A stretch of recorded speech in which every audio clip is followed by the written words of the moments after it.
kembali lagi bersama kami, saya Natalia. Saya Aurel. Di acara Langsa Update membahas berita aktual dan terpercaya.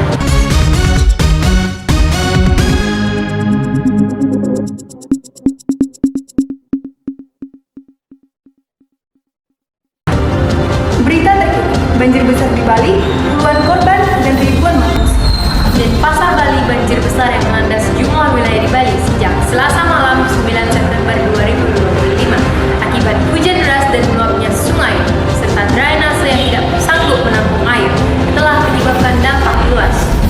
Hujan ekstrim yang turun selama beberapa jam di beberapa kawasan memicu banjir bandang dan tanah longsor. Beberapa sungai di Bali meluap, sementara sistem drainase di daerah perkotaan kebanjiran karena tidak mampu menyalurkan volume air secara cepat. Alih fungsi lahan dan perkembangan infrastruktur yang tidak memperhatikan pencegahan dampak bencana turut memperburuk. Daerah terdampak Kota Denpasar menjadi wilayah yang paling parah terkena dampak bencana ini dengan ratusan titik banjir serta banyak rumah, jalan, dan fasilitas umum yang rusak. Kabupaten Gianyar, Bandung, dan Jembrana yang mengalami kerusakan dan pengungsian. Korban dan kerugian hingga saat ini tercatat 17 hingga 18 orang meninggal dunia. Sejumlah orang masih dinyatakan hilang dan ratusan warga mengungsi ke tempat penampungan darurat. Banyak rumah rusak, jalan utama terendam, beberapa bangunan roboh, serta infrastruktur publik dan fasilitas ekonomi terganggu. Upaya penanganan pemerintah daerah bersama TNI, Polri, Basmas, dan relawan telah melakukan evakuasi, pendirian posko pengungsian, serta distribusi bantuan logistik. Kodam 9 Udayana dikerahkan untuk membantu menyatakan banjir. Banyak daerah sudah mulai surut dan tahap rehabilitas dan rekonstruksi sudah dimulai. Upaya penanganan pemerintah daerah bersama TNI, Polri, Basmas, dan relawan telah melakukan evakuasi, pendirian posko pengungsian, serta distribusi bantuan logistik. Kodam 9 Udayana dikerahkan untuk membantu evakuasi dan tanggap darurat. BNPB menyatakan banjir di banyak daerah sudah mulai surut dan tahap rehabilitas dan rekonstruksi sudah dimulai. Terkini dan peringatan, meski air sudah mulai surut di sebagian besar wilayah, Bali masih berstatus siaga darurat bencana.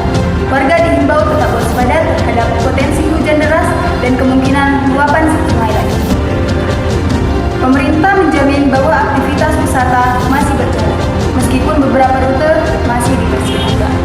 Banjir ini menjadi peringatan keras tentang pentingnya kesiapsiagaan terhadap cuaca ekstrim dan pengelolaan lingkungan yang lebih baik. Pemerintah dan masyarakat diharapkan bisa bersinergi dalam pemulihan dan mitigasi agar dampak serupa bisa diminimalisir di masa depan.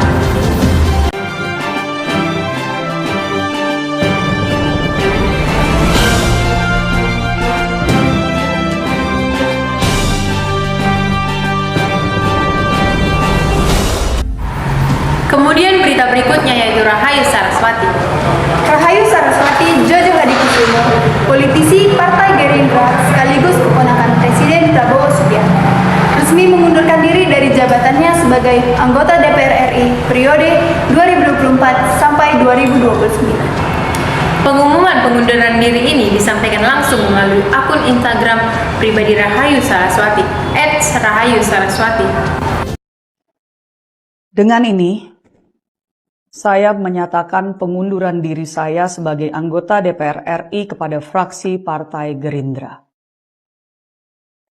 Saya berharap masih dapat diberikan kesempatan untuk menyelesaikan satu tugas terakhir, yaitu pembahasan dan pengesahan RUU Kepariwisataan yang merupakan produk legislasi kami di Komisi 7. Pernyataan tersebut dipublikasikan pada Rabu 10 September 2020. Rahayu Saraswati dikenal sebagai Wakil Ketua Umum Partai Gerindra dan anggota Komisi 7 DPR RI. Alasan pengunduran dirinya antara lain karena pernyataannya yang sempat menyinggung masyarakat. Saat ia mendorong anak muda untuk mandiri dan tidak hanya mengandalkan pekerjaan di pemerintahan. Ia pun menyampaikan permintaan maaf karena ucapannya dianggap menyakiti sebagian rakyat. Meski sudah mengajukan pengunduran diri, Rahayu tetap ingin menuntaskan satu tugas penting, yaitu pembahasan rancangan Undang-Undang Kepariwisataan yang saat ini masih digodok di Komisi 7 DPR RI. Demikian berita terkini mengenai Rahayu Saraswati. Kita nantikan bagaimana langkah politik selanjutnya dari keponakan Presiden Prabowo Subianto ini.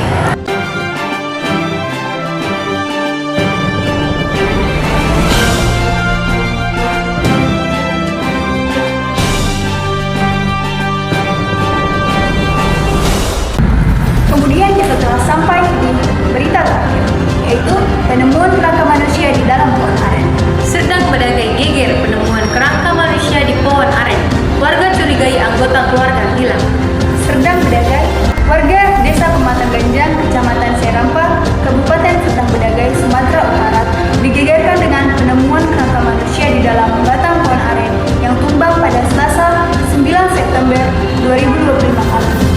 Temuan tak terduga ini berawal dari dua pemuda Rian dan Aldi menemukan tulang dan gigi di retakan batang pohon yang baru tumbang akibat angin kencang seminggu sebelumnya. Meskipun pohon tersebut sudah mati sekitar 4 tahun lalu, kronologi penemuan saat sedang melewati kebun sawit, Rian dan Aldi secara tidak sengaja menginjak pohon aren yang sudah tumbang. Mereka melihat ada tulang belulang mencurigakan di celah batang pohon tersebut.